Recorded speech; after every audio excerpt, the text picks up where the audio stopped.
Salam saudara-saudaraku sekalian yang dikasihi Tuhan Yesus Kristus. Salam jumpa dengan saya, saudara seiman di dalam Yesus Kristus, satu-satunya Allah yang benar. Saudara-saudara sekalian, setiap orang, baik itu orang Kristen atau orang di luar Kristen, siapapun mereka dan agamanya apapun, pasti menghendaki di akhir zaman nanti ingin masuk surga. Bagi mereka yang mengimani bahwa surga dan neraka itu ada, bagaimana dengan keadaan saat ini? Ya, mereka melakukan segala sesuatu supaya kelak di akhir zaman baru nanti mereka boleh diterima masuk dalam kerajaan surga. Tetapi masuk dalam kerajaan surga itu tidak semudah yang dibayangkan atau dipercayai banyak orang. Ada syarat-syarat khusus yang harus dilakukan. Ini menurut surga, menurut Alkitab yang kita punya. Kita semua orang-orang percaya Yesus ini pasti mempunyai Alkitab. Di dalam Alkitab kita ada syarat mutlak bagaimana cara masuk dalam kerajaan surga. Ada satu ayat akan saya bacakan, syarat-syarat orang yang bisa masuk dalam kerajaan surga. Saya bacakan Wahyu pasal 21 ayat 27.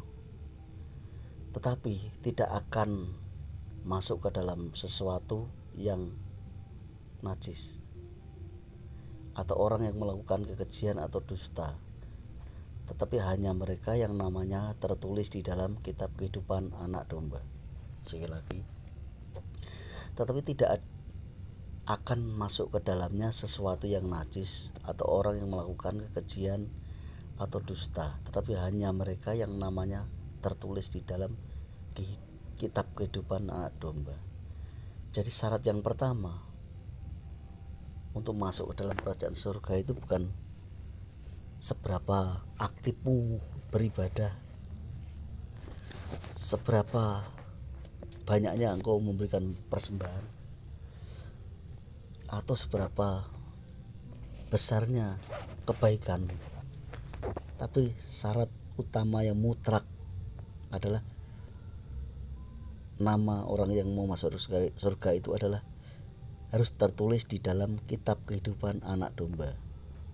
Ini kata firman Tuhan. Jadi surga yang ada di Alkitab ini, persyaratan untuk masuk ke sana adalah salah satunya, yang pertama, namanya harus tertulis dalam kitab kehidupan anak domba.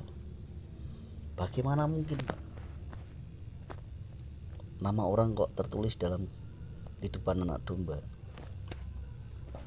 Ya, sering banyak digagal pahami orang ketika baptis, ya, terus menambahkan nama baptisan, itu dianggap sesuatu yang tertulis dalam kitab kehidupan anak domba. Itu adalah cara-cara yang dilakukan banyak orang, tetapi bukan begitu maksudnya. Bagaimana cara orang kok tertulis dalam kitab kehidupan? Ya, ini ada lagi ayat yang hampir mirip dengan apa yang kita baca tadi, atau saya baca tadi,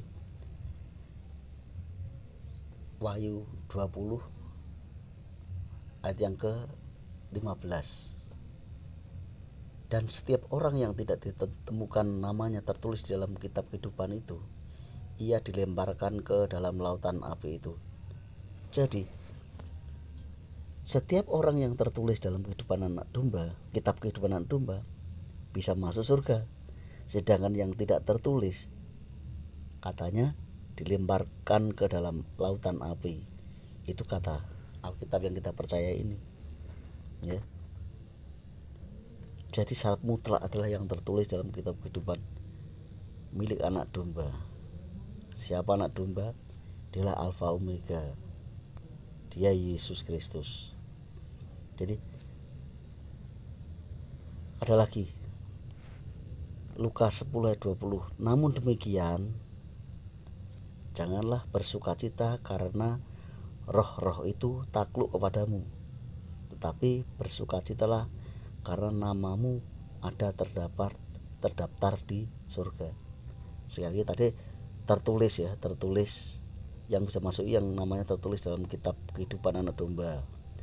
Yang tidak tertulis akan dibuang ke lautan api atau neraka gitu. Kemudian nama kita terdaftar tentu tertulis, ya, kitab kehidupan anak domba itu di Lukas 10 ayat 20. Untuk bisa masuk dalam kerajaan Allah harus dilahirkan dari air dan roh. Jadi untuk bisa terdaftar dalam kitab kehidupan anak domba, syarat yang pertama adalah dilahirkan dari air dan roh. Itu ada di Yohanes 3 ayat 5. Demikian kata firman Tuhan. Jawab Yesus, aku berkata kepadamu, sesungguhnya jika seorang tidak dilahirkan dari air dan roh, ia tidak dapat masuk ke dalam kerajaan Allah. Ya. Kalau tadi kerajaan surga, ini kerajaan Allah. Jadi syarat yang pertama adalah ia harus dilahirkan dari air. Apa itu? Ya. Dilahirkan dari air artinya dia harus dibaptis selam. Yang pertama. Selanjutnya lahir dari roh dan air dan roh, artinya dibaptis dalam Roh Kudus. Ini syarat-syarat yang untuk masuk dalam kerajaan Allah adalah dilahirkan dari air. Saya jelaskan bahwa baptisan tidak hanya sekedar orang masuk ke air lalu dapat surat baptis, ya. Tetapi baptisan orang dibaptis selam masuk dalam air itu adalah simbol, ya, simbol bahwa kita telah mati bersama Yesus dan bangkit bersama Yesus, ya. Mati bersama Yesus atau dosa kita dimatikan bersama matinya Yesus, kita dibangkitkan oleh karena kebangkitan Yesus. Dan kemudian daripadanya Yesus sendiri akan membaptis dengan Roh Kudus. Contoh kata juga di Alkitab, tidak ngarang. Kisah Rasul 8 ayat 38 berkata begini. Ini ceritanya Filipus membaptis sida-sida. Lalu orang Ethiopia itu menyuruh menghentikan kereta itu, dan keduanya turun ke dalam air, baik Filipus maupun sida-sida itu, dan Filipus membaptis dia. Jadi ketika Filipus ketemu sida-sida, Filipus bercerita tentang kematian dan Yesus, dan seorang yang selamat itu harus dibaptis. Kemudian orang Ethiopia itu atau sida-sida itu di dalam mendengar penjelasan Filipus akhirnya membuka hati dan pikirannya untuk mau dibaptis, ya. Karena manusia itu atau orang bijaksana pasti akan memilih selamat.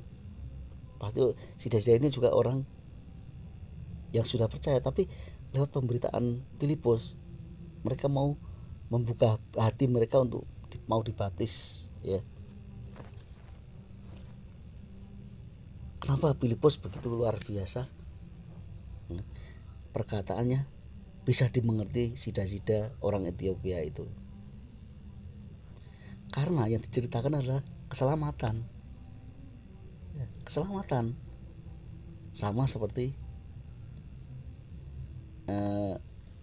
saat Petrus dan semua rasul di Kisah Rasul pasal 2 itu menerima Roh Kudus, termasuk Filipus. Apa yang ketika Roh Kudus ada dalam diri seorang, pikiran hatinya dibuka Tuhan, yang diceritakan pasti tentang keselamatan. Karena Roh Kudus itu adalah Roh Allah sendiri, menceritakan tentang keselamatan. Kenapa Roh Allah, Roh Kudus itu mau turun kepada melingkupi rasul dan semua orang yang di situ, karena mereka supaya menceritakan keselamatan, tentang keselamatan yang lewat kematian Yesus, kebangkitan Yesus, kenaikan Yesus. Saat itu Petrus ketika berkhotbah 3.000 orang langsung minta dibaptis. Tiba-tiba Filipus ini ketemu orang Ethiopia, sida-sida, diceritakan tentang keselamatan, pembaptisan, orang membuka hati. Apakah orang sekarang kira-kira ada diceritakan tentang keselamatan, baptisan itu mau menerima? Ya, kalau ada orang itu ada Roh Kudus pasti menimbang dan mau. Ya, walaupun mereka pernah dibaptis, karena baptisan ini berbeda dengan baptisan yang kita lakukan atau kita pernah lakukan dulu ya. Dulu saya pernah dibaptis tapi beda ceritanya, baptisnya beda. Nanti kan sampai sana. Jadi lahir dari air artinya dibaptis selam. Contoh kata ini lagi ada tambahan ya. Arti dari baptis selam di dalam nama Yesus Kristus artinya ceritakan tadi, kita mati dan bangkit bersama Yesus Kristus. Ada di Roma 6 ayat 3 dan 4. Saya bacakan. Atau tidak tahukah kamu bahwa kita semua yang telah dibaptis dalam Kristus telah dibaptis dalam kematiannya ya. Jadi kita yang telah dibaptis selam itu, kita dibaptis dalam kematiannya. Dengan demikian kita telah dikuburkan bersama-sama dengan Dia oleh baptisan dalam kematian, supaya sama seperti Kristus telah dibangkitkan dari antara orang mati oleh kemuliaan Bapa, demikian juga kita akan hidup di dalam hidup yang benar ya. Jadi arti baptisan selam adalah mati dan bangkit bersama Yesus Kristus. Kemudian dilahirkan oleh Roh, artinya dibaptis Roh Kudus oleh Yesus sendiri. Jadi dibaptis Roh Kudus, yang membaptis adalah Yesus sendiri. Kalau air semua orang yang sudah dibaptis juga, yang sudah terima Roh Kudus, pasti akan bisa membaptis. Contoh kata para rasul atau kita semua yang sudah dibaptis di dalam nama Tuhan Yesus Kristus dan dikuasai Roh Kudus bisa membaptis yang lain juga ya. Kemudian ya sekali lagi ya betul, tidak harus titelnya pendeta atau hamba Tuhan yang lain, tapi orang yang kuasai Roh Kudus dan sudah dibaptis di dalam nama Yesus Kristus dan Roh Kudus dan memahami apa itu membaptis, dan orang yang dibaptis paham, itu bisa punya tanggung jawab membaptis. Ini bukan dari gereja tapi dari Alkitab, dari Tuhan Yesus sendiri.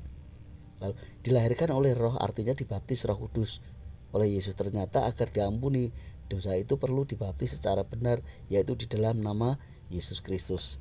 Kita baca Kisah Rasul 2 ayat 38. Jawab Petrus kepada mereka, bertobatlah dan hendaklah kamu masing-masing memberi dirimu dibaptis dalam nama Yesus Kristus. Untuk apa? Yang pertama untuk pengampunan dosa. Jadi untuk pengampunan dosa itu perlu dibaptis, baptisnya di dalam nama Yesus Kristus. Maka kamu akan menerima karunia Roh. Jadi yang membaptis di dalam nama Yesus Kristus adalah hamba Tuhan yang dipercaya untuk membaptis. Yang membaptis Roh Kudus adalah Tuhan Yesus.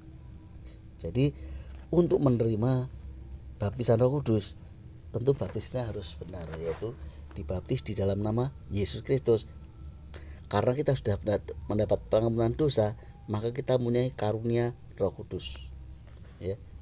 Saya tidak akan menjelaskan tentang karunia Roh Kudus, tapi saya yakin kita semua akan memahami tentang apa itu karunia Roh Kudus, karena banyak pelajaran tentang karunia Roh Kudus. Tapi malam hari ini saya tidak akan membahas tentang karunia Roh Kudus, karena temanya adalah tema tentang baptisan. Dan supaya bisa masuk dalam kerajaan Allah dan kerajaan surga, itu harus dibaptis secara benar, yaitu baptisnya di dalam nama Tuhan Yesus Kristus. Setelah kita untuk pengampunan dosa kita sudah diampuni, kemudian daripada itu dari Tuhan Yesus Kristus sendiri akan membaptis di dalam nama baptis Roh Kudus. Tuhan Yesus yang baptis Roh Kudus setelah kita mendapat baptisan air, yaitu masuk ke air telentang di dalam nama Yesus Kristus. Kemudian baptisan sekarang harus di dalam nama Yesus Kristus. Kalau dulu waktu kita sudah pernah baptis di dalam nama Bapa dan Anak dan Roh Kudus, tapi baptisan zaman sekarang harus baptis di dalam nama Yesus Kristus. Kita akan baca Kisah Rasul 19 ayat 5. Kata Paulus, baptisan Yohanes adalah baptisan orang yang telah bertobat. Ya. Kita kan orang-orang Yahudi sudah dibaptis, tetapi dia harus dibaptis kembali. Dan ia berkata kepada orang banyak bahwa mereka harus percaya kepada Dia yang datang kemudian daripadanya, yaitu Yesus Kristus. Ya. Ketika mereka mendengar hal itu, mereka memberi diri mereka dibaptis dalam nama Tuhan Yesus Kristus. Jadi orang-orang yang mendengar seruan Paulus ini, mereka sudah dibaptis semua. Mereka orang Yahudi yang taat, yang beribadah. Tapi ketika mereka mendengar hal itu, mereka percaya dan dibaptis di dalam nama Tuhan Yesus Kristus. Ya. Kalau pertama kita percaya, baptisnya bukan di dalam nama Yesus Kristus. Nanti akan saya jelaskan kenapa begitu. Yesus memerintahkan membahas itu di dalam nama, ya. Kita baca ini yang saya mau katakan tadi. Tuhan Yesus memerintah apa? Nah, ini Matius 28 ayat 19. Kata Yesus begini, karena itu pergilah, jadikanlah semua bangsa muridku. Yang pertama, pergi menjadikan semua bangsa murid. Ya. Jadi namanya rasul itu utusan, mengutus mereka untuk menjadikan semua bangsa murid, dan baptislah mereka dalam nama, garis bawahi, nama Bapa dan Anak dan Roh Kudus. Jadi Bapa, Anak dan Roh Kudus punya nama. Nama Bapa siapa nanti akan jelaskan. Nama Anak siapa? Ayo. Nama Anak Allah tentu Yesus. Nama Roh Kudus Yesus. Nanti kan sampai nama Bapa, ya pasti Yesus dalam nama. Bapa kan bukan nama, Anak juga bukan nama, Roh Kudus apalagi nama, bukan. Pasti nama, ada identitas nama. Kalau kita contoh kata Pak Didi itu nama, Pak Bambang itu nama, ya. Tetapi ini dalam nama anak siapa? Yesus, ya. Mari kita ke sana, ya. Kenapa Yesus memerintahkan untuk menjadikan semua bangsa muridku membaptis dalam nama? Yang pertama, yang itu kita perjelas bahwa baptisan dalam nama Bapa, Anak, Roh Kudus yang kita lakukan saat dulu itu hanya menjadikan bangsa itu murid, ya. Dibaptis dalam Bapa, Anak, Roh Kudus boleh saja, tapi zaman dulu sebelum kita ngerti, tapi kita hanya sebatas menjadi murid, ya. Pergi jadikan semua bangsa murid. Yang kedua, Bisa saja kita tidak paham bahwa Yesus memerintahkan membaptis itu dalam nama, tapi kita nggak paham nama Bapa, Anak dan Roh Kudus, kan begitu, dalam nama Bapa dan Anak Roh Kudus, dan Anak dan Roh Kudus. Karena kita belum paham, bahkan yang membaptis saya yakin juga belum paham, belum menyadari. Tetapi lama kelamaan setelah kita buka pikiran, kita akan menyadari bahwa Yesus memerintahkan membaptis dalam nama Bapa dan Anak dan Roh Kudus, ya. Ternyata itu pakai nama. Kalau kita sudah dibaptis dalam nama Bapa, Anak, Roh Kudus, kita hanya dijadikan bangsa murid. Ini tidak cerita tentang pengampunan dosa, apalagi karunia, ya. Tetapi apa yang kita baca baru saja di atas ayat sebelumnya, terutama di Kisah Rasul 2 ayat 38 berkata begini, jawab Petrus kepada mereka, bertobatlah. Jadi baptisan Petrus ini, ya, di dalam nama Yesus Kristus ini adalah baptisan pertobatan. Kalau tadi Tuhan berkata, baptis mereka, jadikan semua bangsa muridku, dan baptis mereka di dalam nama Bapa dan Anak dan Roh Kudus. Rupanya kita tidak paham. Saat itu kita sudah dibaptis dalam nama Bapa dan Anak Roh Kudus, kita hanya dijadikan murid. Murid itu tugasnya belajar untuk melajari dengan firman dengan benar. Setelah kita tahu, harus mau memberi diri kita dibaptis di dalam nama Yesus Kristus. Karena untuk apa? Pengampunan dosa, juga untuk menerima karunia Roh Kudus. Ya, beda kan? Ya. Tapi sekarang itu harus dalam nama Yesus Kristus. Nama Bapa adalah Yesus Kristus, Yesus Kristus. Mungkin kita baru mendengar, atau yang sudah mendengar tapi lupa, atau sudah pernah mendengar tapi tidak yakin, tidak percaya, karena yang menyampaikan hanya orang biasa seperti Pak Giono ini, ya. Kalau Anda mungkin yang menyampaikan pendeta atau hamba Tuhan yang titelnya STH dan lain, karena para pendeta itu juga kuliahnya berkali sampai master teologi, guru teologi, ya. Terus ada lagi yang banyak sekali lah, saya nggak paham satu-satunya, tapi mereka sekolahnya udah banyak, pasti akan dipercaya gitu. Tetapi bila yang menjelaskan saya mungkin pernah mendengar, tapi Allah, Pak Giono apa, tapi saya belajarnya tentang Alkitab, fakta-fakta bahwa saya menyelidiki Alkitab begitu, ya. Nama Bapa adalah Yesus Kristus. Mungkin selama hidup kita belum pernah mendengar, makanya malam ini, saat ini atau waktu ini saya buat video ini adalah malam, akan saya tunjukkan bahwa nama Yesus Kristus itu, nama Bapa adalah Yesus Kristus. Mari saudara-saudara, kita buka Yohanes 17 ayat 11 sampai dengan ayat ke-12. Akan saya bacakan. Dan aku tidak ada lagi di dalam dunia, tetapi mereka masih ada di dalam dunia, dan aku datang kepadamu, ya Bapa yang kudus, peliharalah mereka dalam namamu. Perlu garis bawah ini, yaitu namamu yang telah engkau berikan kepadaku, supaya mereka menjadi satu sama seperti kita. Ini ceritanya Yesus sedang berdialog dengan Bapa, ya, berbicara dengan Bapa. Ini bukan doa, tapi berbicara dengan Bapa. Bapa itu siapa sih? Allah, ya. Yesus berkata,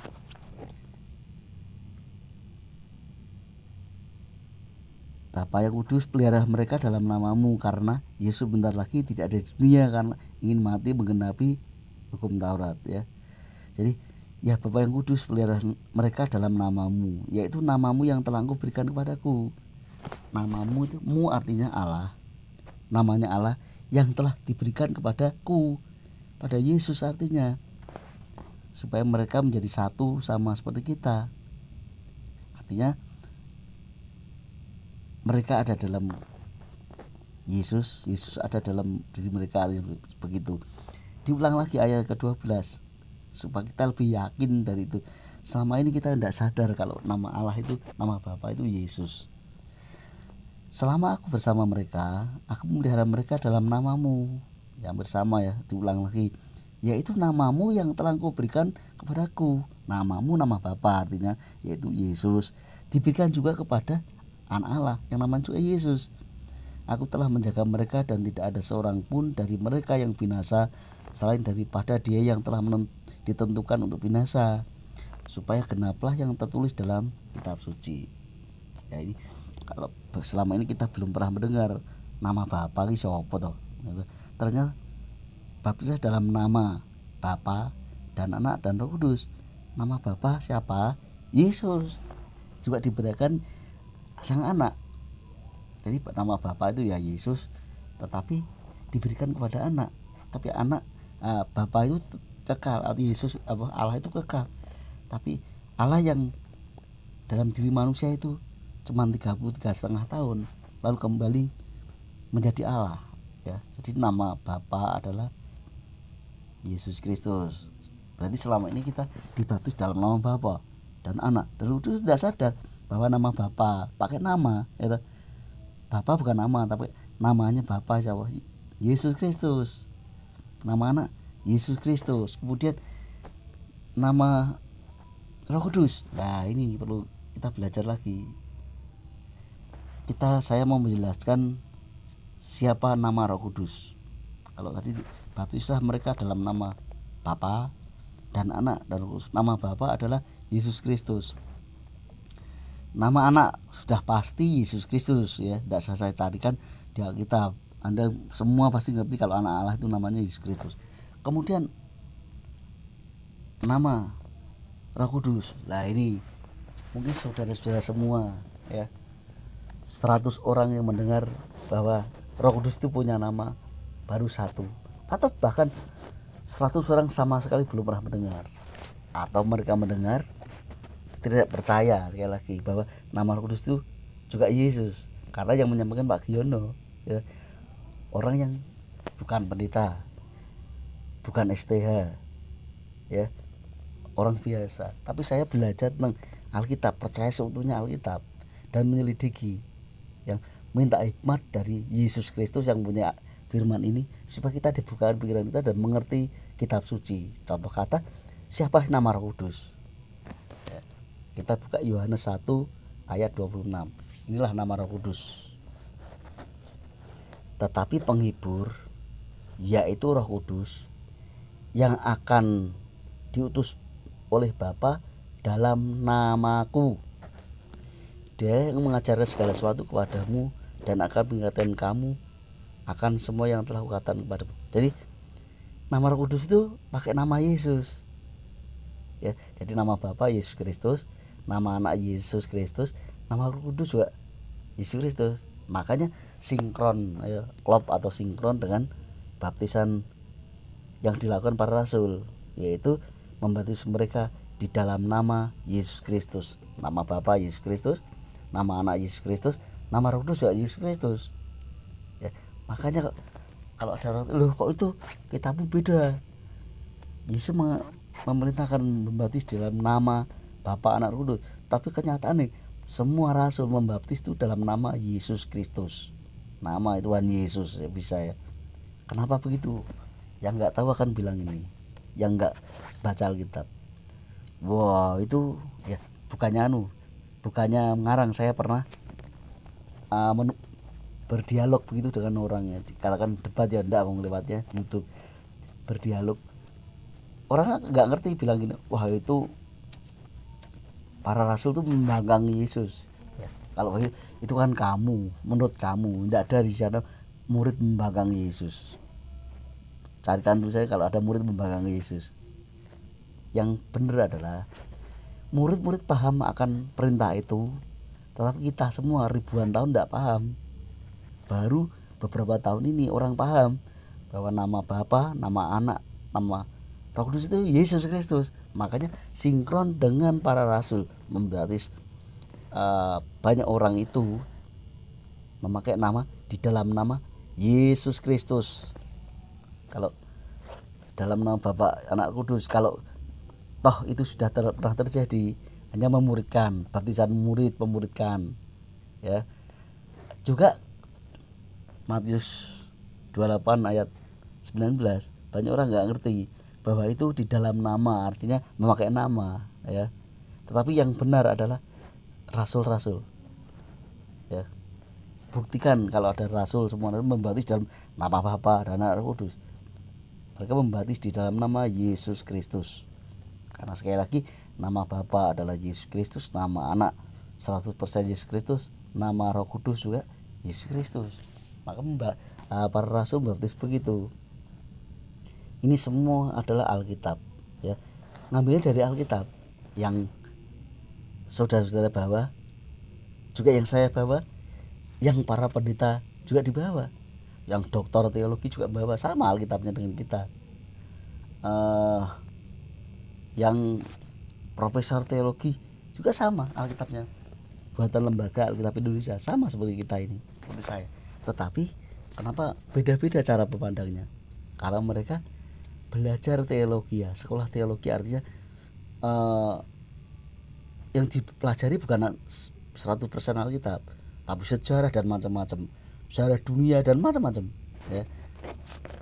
Kalau Alkitab kita belajar khusus Alkitab, jadi fokus kita hanya Alkitab, tidak bisa ditambah-tambahkan dengan cerita-cerita yang lain, ya, tidak bisa. Tapi kalau Alkitab murni statusnya Alkitab, kita akan menemukan, dan kita berdoanya kepada Yesus Kristus supaya Tuhan Yesus Kristus membuka kita dengan hikmat, akal budi supaya mengerti kitab suci. Karena Alkitab ini dari perjanjian lama sampai perjanjian baru yang paling terakhir Wahyu, itu semua penulisnya diilhami oleh Roh Kudus, ya. Sehingga Roh Kudus siapa? Yesus Kristus. Sehingga mereka semua itu berurutan. Kita kalau minta, kita akan dibukakan pikiran kita untuk mengerti. Tentunya kita juga belajar. Selain berdoa kita belajar. Kita berdoa itu tidak pernah belajar, apalagi membaca kita nggak mengerti. Yang kita baca buku-buku micin. Buku micin itu buku teologi, itu buku micin. Kita meniru dari buku teologi, ya, buka aja daripada kita sulit-sulit tulis ayatnya. Tapi kan kita nggak ngerti, tidak baca. Semua yang ada di ayat itu bener apa ya? Tapi kan penggunanya, pemahamannya beda-beda. Tapi ini saya ngambil 100% Alkitab, ya. Saya pernah belajar teologi, tapi yang saya pakai sekarangnya Alkitab, murni 100% Alkitab, ya. Karena teologi pun itu sebenarnya mempelajari Alkitab, cuman tidak murni Alkitab, ditambah-tambahkan pengalaman orang lain, sejarah orang lain, cara begini begitu, mengulas bahasa roh itu sampai berbuku saya punya itu, mengulas bahasa roh itu, bahasa roh, Roh Kudus itu buku kandel tebal itu, separuh Alkitab itu ada, ya. Membahas karunia Roh Kudus itu loh, bukunya kandel, ya. Kita udah mengerti, memikir yang lain lupa. Tapi kalau kita belajar Alkitab, kita mendengarkan hal apa yang saya sampaikan tadi, apalagi disertai ayat. Kalau kita paham, selamanya kita akan paham.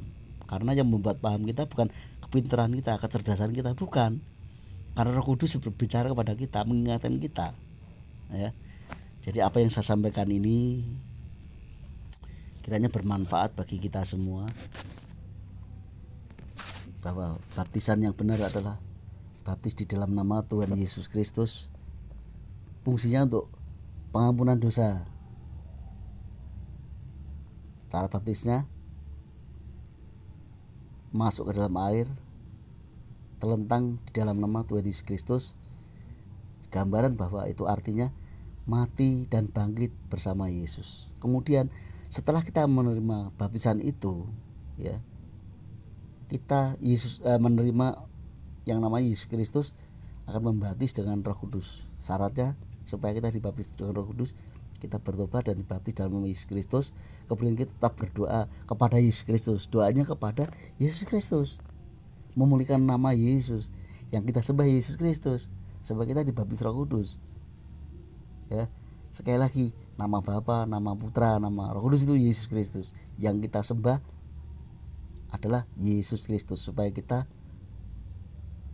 dibaptis atau dikaruniai Roh Kudus, sehingga kita mengerti, dan selain diampuni juga kita dibukakan pikiran kita untuk mengerti kitab suci. Apa yang saya sampaikan kiranya bermanfaat bagi kita semua.